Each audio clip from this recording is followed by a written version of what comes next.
Hey y'all, it's me again. I'm just running. Actually, I'm just going home from running errands, and I was just thinking, have y'all been watching Kwame Brown? I mean, I think everybody in the world's been watching Kwame Brown right now, and I have thoroughly been enjoying, excuse me, watching him, and just watching how he's been handling some of these people that need to be handled. But I was just thinking, man, I wish he would take a break from Charlemagne and Stephen A. and some of these other scrubs and address some of these crooked pastors, my father included, and just talk to them about the damage they're doing. I ain't gonna lie, y'all. I am resentful of doing this. I don't, like in some ways, like I feel like I have to do this, and so that causes that I feel a little bit of resentment because of that. And sometimes I just wish that someone else would do it. Like someone who, maybe someone who can make a difference, even though nobody can, Which I guess brings me to another question that someone asked me, and that's like, why haven't I gone to my father's bishop or his apostle, whoever is supposedly over him? And y'all,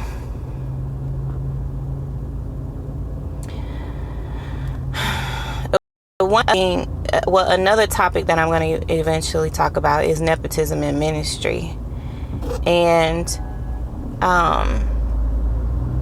it just seems like I know that, I suppose that this is true, that God calls people, and maybe he'll call several people in the family to be preachers or prophets or evangelists or whatever, right? But I just don't know if that's always the case. I can't say that was always that was the case in my family.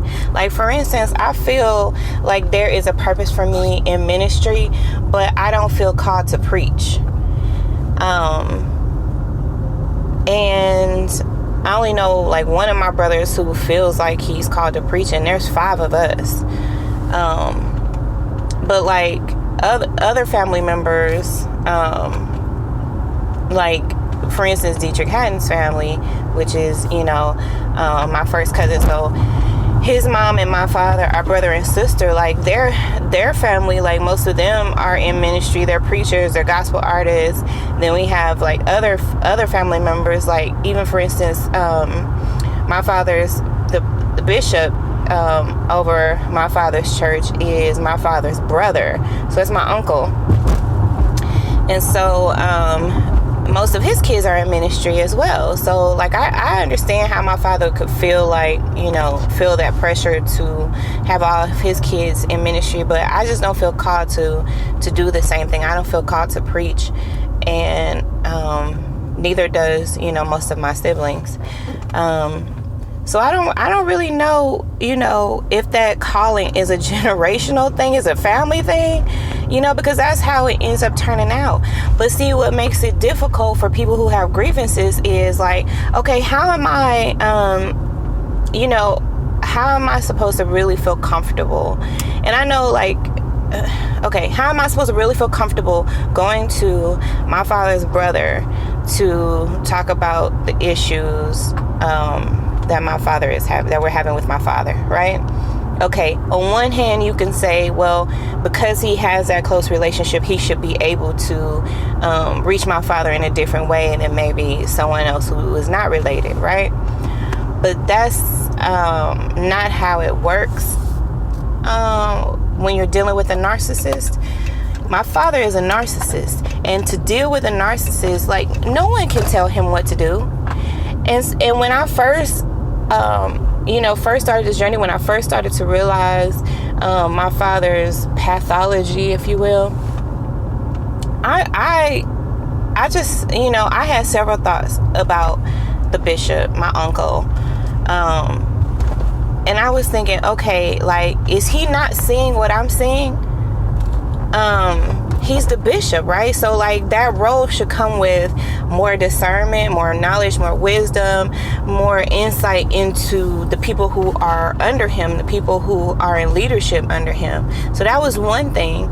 So, like, is it lacking in that area? And if he's lacking in that area, can I really go to him and expect him to be able to solve anything?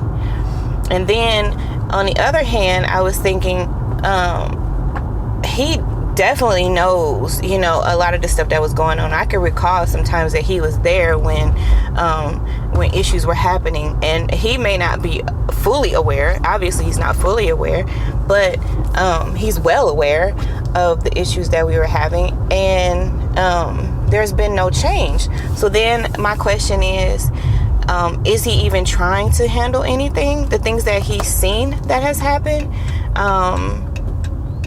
Is he condoning it? Is he encouraging it? Is he enabling it? All of which seems like that's not proper behavior for a bishop.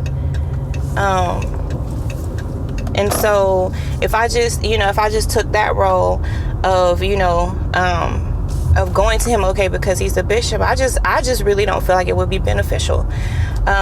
Because I feel like if he was able to do something, then he would have already. And so, and then another thought that I had was, okay, are they the same? Is he doing the same thing to his kids as my father is doing to his? Is he doing the same thing to his church members, people that he's in leadership over, as my father is doing to us? And so, no, he's not going to handle the situation because he's doing the exact same thing. So in either scenario, there is just really no point in it. In fact, what's more likely to happen is that I'd be put in a situation that compromises me. Because if you have dealt with a narcissist, you know that you can go to someone, a third party, and if that person is not well aware of how narcissism works, how narcissists think, their behavior, if they're in denial, if they're gaslighting in any way, they're going to be dangerous to you. They're not going to be helpful at all. They're just going to make the situation worse. And now the narcissist is going to be pissed at you because you went and asked someone else for help, or you went and told someone else their business. So it's like, I see no benefit at all in speaking to the bishop. But that also brings me to the point that the question that are church leaders equipped to handle narcissistic abuse in the church? Are they equipped to handle this? And my argument is no, they're not equipped to handle this, but they think they are. And because they think they are doing a whole lot of damage. And it's like super problematic. And so I see no benefit at all to talking to the bishop. But I just wish that there was a Kwame Brown in the church that could really just set it all straight, and at least just call him out. Because I feel like I'm out here and I'm trying to call it out, and I'm feeling all kinds of vulnerable, and it's causing my health issues to flare. But it still is. There's still a purpose in it. It's still, I still feel strongly called to do this. And so I just push through that. I push through the embarrassment. I push through the pain of it all. I push through all of it to share my truth, to be transparent, to eventually help someone, including myself. So, yeah. But anyway, I'm home now, so bye bye for now, y'all.